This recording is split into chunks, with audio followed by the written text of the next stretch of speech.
Everyone's busy dissecting Cherry's manipulations and Laura's unraveling. But what if neither of them is the true villain? What if the final twist isn't a revelation, but a distraction? The show is obsessed with unreliable narrators, but why? Who's the reliable one here? And who benefits from these shifting perspectives? It's never clear if these events are being remembered, retold, or reimagined. One thing is certain, we can't fully trust what we're watching. And the concept, it isn't even far-fetched. Ask two people to recount a breakup and you'll get two different stories. People misremember, reframe, or sometimes deliberately twist the truth to make themselves look better. The girlfriend just cranks it up a notch. So let's break it down. Starting with the Cherry versus Laura showdown. The series parades Cherry and Laura like gladiators in a toxic arena, both desperate for dominance, competing over Daniel, and eager to paint the other as a monster. By the end, Cherry's sins look almost relatable, lying to polish her reputation, trying to fit in, make herself look good. Sure, she takes revenge too far, but didn't Laura start it? Laura tells her darling son that the love of his life left him in hospital. She tells Cherry that Daniel died, and in an act of true desperation, she drugs her own son, and then she dies. And suddenly, Daniel and Cherry get the happy ending. Marriage, baby on a way. However, can we just quickly talk about the fact that Daniel and Cherry just moved into the murder house? You've got properties. Move. Also, sack your cleaners because that phone sat there for a year and apparently forensics just couldn't be bothered to show up the night Daniel killed his mum and look for a phone. But I digress. And then comes the twist, the missing puzzle piece. Cherry's mum confirms Laura's version of events. Or does she? The show builds towards that missing piece of evidence that Laura wanted Daniel to hear. The shocking revelation that Cherry is dangerous and that comes from her own mother. Except, is this really the big revealing evidence the show wants us to think it is? Or is it just another perspective? This version doesn't even match Laura's. So is Daniel mishearing it? Did Laura edit the audio? Or is Cherry's mum just lying? And there's where it gets interesting. We've been trained to see Cherry and her mum's relationship as tender, but is it really? It's not exactly warm, no hugs, fond memories. Her mum is not a fool and knows all too well that Cherry does bad things, but always covers up for her. But crucially, Cherry never tells her the full truth. Bare minimum, just enough to keep her mum useful. She asks for alibis, but she never tells her where she's been. Which made me think, how would her mum know that Cherry glassed herself? She wasn't there. Unless we believe Cherry randomly confesses everything off screen, it doesn't add up. Did Cherry make a habit of glassing herself? Because I don't see many scars on that lovely face of hers. Or does her mum just feed Laura's narrative about Cherry to confirm her fears in an effort to keep her away? Her mum claims Cherry gets what she wants, then discards people, but never explains how or why. She may imply things specifically relating to her dad, which we will discuss later, but her words do imply something sinister. But is that just resentment at Cherry's ambition? Society doesn't always look favourably at ambitious women. Maybe she believed that Cherry looked down on her working class roots, and resented it for this. Maybe it was jealousy, or pride warped into judgment. And notice she repeatedly warns Cherry to stay away from Daniel, but then charms him the second they meet. Did she think Daniel's family was a danger to Cherry's? I mean, she was aware of the privilege that his family had. Or did she think Cherry was a danger to Daniel? And if that's the case, why did she then try and set her up with the son of that guy at the butcher's shop? If Cherry's so dangerous, why try and set her up at all? What's her game here? And then there's Cherry's dad, allegedly pushed by Cherry, but the whole story just seems off. First up, let's look at the motive. Cherry allegedly gets what she wants from people and then disposes of them. He ran up debt. Is the view he got into debt for Cherry and then his cards were maxed so she got rid? This motive seems weak. A lot of risk for not much reward. Was it for the insurance money? Because I can't imagine that was for much. Did she tell Laura this because she knew it would feed the narrative that Cherry is a gold digger? And if so, did Cherry get her manipulation tactics from her mum? Because they're pretty impressive. Her mum asked Cherry to go see her dad at the nursing home. Why would she do that if Cherry had made an unprovoked attack all those years ago? When Cherry visits him, she's visibly shaken, and his response tells her to F off and calls her a liar. That's a weird reaction if she had literally tried to kill him. Unless he's hiding something too. What was she lying about? If she tried to kill him, would a better word have been help?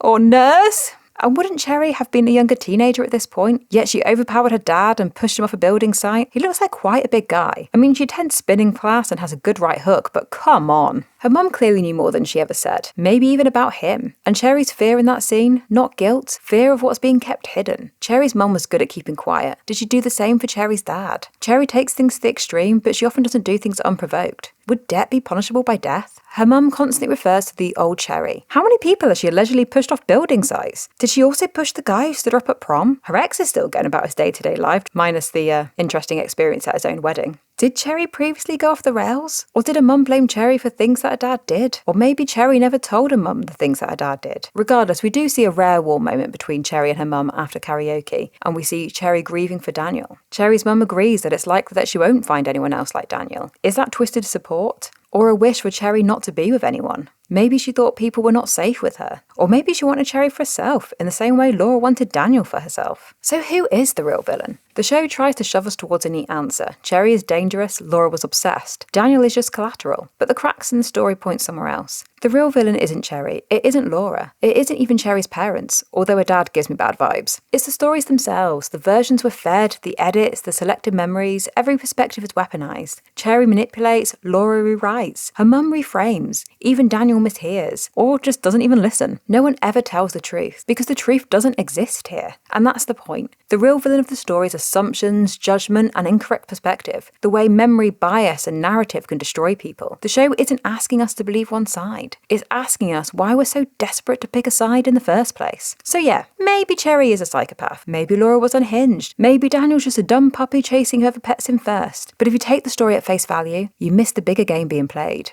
You missed the real villain of the story. Regardless, if you do want deep dives on Cherry and Laura, then click here for this video. Drop your thoughts below, I'd love to know who you think the villain of the story is. And as always, I'll see you next time.